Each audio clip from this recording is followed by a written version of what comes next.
ಬಾಗಲಕೋಟೆ ಕುರ್ಚಿ ರೈಲ್ವೆ ಯೋಜನೆ ಜನಪ್ರತಿನಿಧಿಗಳ ಅಧಿಕಾರಿಗಳ ನಿರ್ಲಕ್ಷ್ಯ ಕುತ್ಬುದ್ದೀನ್ ಖಾಜಿ. ಶತಮಾನದ ಮಹಾರಾಜರ ಕಾಲದಿಂದಲೂ ಬೇಡಿಕೆಯ ಬಾಗಲಕೋಟೆ ಕುರ್ಚಿ ರೈಲ್ವೆ ಯೋಜನೆ 2017ರಲ್ಲಿ ಪೂರ್ಣವಾಗಬೇಕಿತ್ತು.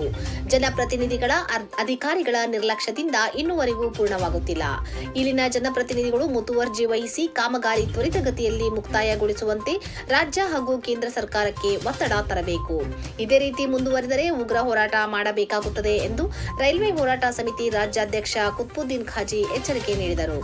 ಬಾಗಲಕೋಟೆಯಿಂದ ಲೋಕಾಪುರವರೆಗೆ ಪೂರ್ಣವಾಗಿದೆ. ಲೋಕಾಪುರದಿಂದ ಯಾದವಾಡವರೆಗೆ, ಯಾದವಾಡದಿಂದ ಮುಧೋಳವರೆಗೆ ಯೋಜನೆ ಕಾಮಗಾರಿ ಮಂದಗತಿಯಲ್ಲಿ ಸಾಗಿದೆ. ಆದರೆ ಮುಧೋಳದಿಂದ ಜಮಖಂಡಿವರೆಗೆ ಇನ್ನೂವರೆಗೂ ಕಾಮಗಾರಿ ಪ್ರಾರಂಭವಾಗಿಲ್ಲ.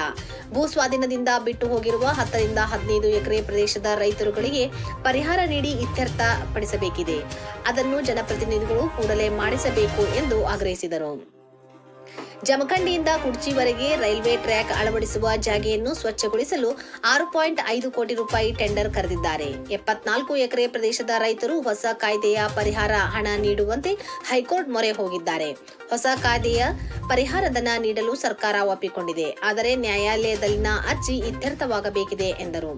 ಸುದ್ದಿಗೋಷ್ಠಿಯಲ್ಲಿ ರೈತ ಹೋರಾಟಗಾರ ಸುಭಾಷ್ ಶಿರಬೂರ್, ಡಾಕ್ಟರ್ ರವಿ ಜಮಖಂಡಿ, ಮುಸ್ತಾಕ್ ಝಂಡೆ, ಅಬೂಬಕರ್ ಕುರ್ಚಿ, ಕಾಡಪ್ಪ ಹೊಸ್ಮನಿ, ಮೈನುದ್ದೀನ್ ಖಾಜಿ ಉಪಸ್ಥಿತರಿದ್ದರು.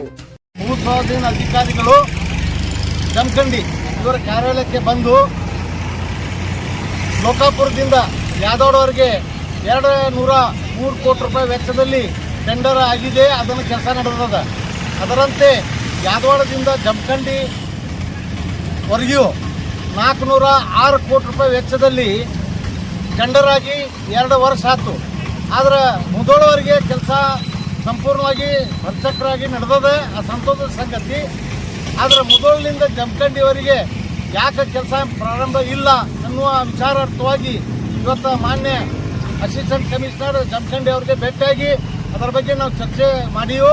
ಅವ್ರದ್ದು ಏನು ಪ್ರಾಬ್ಲಮ್ ಅದ ಅವೆಲ್ಲ ಹೇಳಿದ್ರು. ಅವರು ಶಿರೋಳ ಭಾಗದೊಳಗೆ ರೈತರ ಕೆಲವೊಂದು ಭೂಮಿಯನ್ನು ಬಿಟ್ಟು ಹೋಗಿದೆ. ಅದಕ್ಕೆ ನಾವು ಪರಿಹಾರನ ಕೊಡಬೇಕಾಗಿದೆ. ಸರ್ಕಾರ ಅನುಮೋದನೆ ಕೊಟ್ಟರೆ ನಾವು ಆ ಪರಿಹಾರವನ್ನು ಕೊಟ್ಟು ಏನು ಟೆಂಡರ್ ಆಗೈತಿ ಅವ್ರಿಗೆ ಕೆಲಸ ಮಾಡೋಕ್ಕೆ ಅನುವು ಮಾಡಿ ಕೊಡ್ತೀವಿ ಅಂತ ಅನ್ನುವ ಮಾತು ಅವ್ರು ಹೇಳ್ಯಾರ. ಜನಪ್ರತಿನಿಧಿಗಳು ಮತ್ತು ಜಿಲ್ಲಾಡಳಿತ ಇಬ್ಬರು ಸೇರಿ ಅದು ಏನು ರೈತರ ಒಂದು ಸಮಸ್ಯೆ ಅದ ಅದನ್ನು ಇತ್ಯರ್ಥಗೊಳಿಸಿ ಅತಿ ಶೀಘ್ರದಲ್ಲಿ ಟೆಂಡರ್ ಆಗಿದ್ದಂಥ ಕೆಲಸ ಕಾಮಗಾರಿ ಪ್ರಾರಂಭ ಮಾಡೋಕ್ಕೆ ಅನುವು ಮಾಡಿ ಕೊಡಬೇಕು ಅಂತೇಳಿ ರಾಜ್ಯದ ಮತ್ತು ನಮ್ಮ ಜಿಲ್ಲೆಯ ಜನಪ್ರತಿನಿಧಿಗಳು, ರಾಜ್ಯ ಸರ್ಕಾರ ಮತ್ತು ಜಿಲ್ಲಾಡಳಿತ ಅದಕ್ಕೆ ಪ್ರಯತ್ನ ಮಾಡಬೇಕಂತೇಳಿ ನಾನು ಒತ್ತಾಯ ಮಾಡ್ತೀನಿ. ನಾನು ಕುತ್ಬುದ್ದೀನ್ ಖಾಜಿ, ಕರ್ನಾಟಕ ರಾಜ್ಯ ರೈಲ್ವೆ ಅಭಿವೃದ್ಧಿ ಹೋರಾಟ ಸಮಿತಿಯ ರಾಜ್ಯಾಧ್ಯಕ್ಷ. ಅದರಂತೆ ಜಮಖಂಡಿಯಿಂದ ರಬ್ಕೈ, ಬನಾಟಿ, ತೇರ್ದಾಳ್ ಮತ್ತು ಹಾರೋಗಿರಿ ಕುರ್ಚಿ ಮಾರ್ಗದೊಳಗೆ ಬರುವಂಥ ಇನ್ನೂ 80 ಕಿಲೋಮೀಟರ್ ಕೆಲಸ ಆಗಬೇಕಾಗಿತ್ತು. ಅದಕ್ಕೆ ದಯವಿಟ್ಟು ಸರ್ಕಾರಗಳು ಅಲ್ಲೇ ಕಾಮಗಾರಿ ಪ್ರಾರಂಭ ಮಾಡೋಕ್ಕೆ ಪ್ರಯತ್ನ ಮಾಡಬೇಕಂತೇಳಿ ಒತ್ತಾಯ ಮಾಡ್ತೀನಿ. ಇಲ್ಲಾಂದ್ರೆ ಉಗ್ರವಾದಂಥ ಹೋರಾಟ ಮಾಡಬೇಕಾಗತ್ತಂತೇಳಿ ಸರ್ಕಾರ ಮತ್ತು ಸರ್ಕಾರದ ಪ್ರತಿನಿಧಿಗೆ MLA ಇರ್ಬೋದು, MP ಇರ್ಬೋದು, ಮಂತ್ರಿ ಇರ್ಬೋದು, ಎಲ್ಲರಿಗೆ ನಾನು ಎಚ್ಚರಿಕೆಯನ್ನು ಕೊಡ್ತೀನಿ.